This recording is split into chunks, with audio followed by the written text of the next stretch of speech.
Ito yung mga gagawin kapag nawalan ka na ng gana gumawa ng content. Aminin natin, hindi araw-araw inspired tayo, tama ba? May mga pagkakataon na pagod tayo, walang idea, mababa ang views, at parang gusto na lang nating tumigil. Pero tandaan mo, hindi ka lang nag-iisa. Kahit ang mga successful content creators ay dumadaan din sa ganyang sitwasyon. Kaya ano ang dapat mong gawin kapag nawawalan ka na ng gana?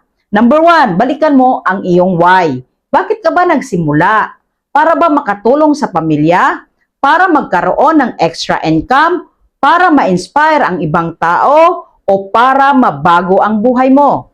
Kapag malinaw ang dahilan mo, mas malakas ang kapangyarihan nito kaysa pansamantalang pagkawala ng motivation. Number 2, huwag mong hintayin ang motivation. Maraming tao ang naghihintay munang ganahan bago kumilos. Pero ang totoo, ang motivation ay sumusunod sa aksyon.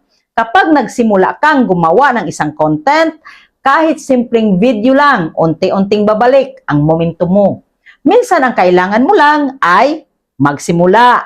Number 3, magpahinga pero huwag sumuko. May pagkakaiba ang pahinga at paghinto. Kung pagod ka, magpahinga. Kung stress ka, mag-recharge. Pero huwag mong hayaan na ang isang araw na pahinga ay maging isang linggo, isang buwan o isang taon ng pagkawala sa laban.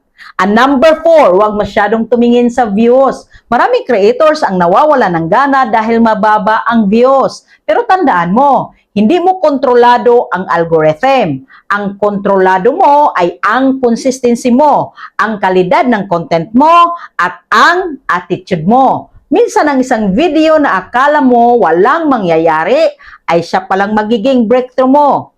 Number 5, matuto ulit. Kapag nawawalan ka ng gana, minsan sinyalis yun na kailangan mong matuto ng bago. Pagbasa, makinig sa podcast, manood ng trainings, humanap ng bagong ideas. Kapag lumalawak ang kaalaman mo, bumabalik din ang excitement mo sa paggawa ng content.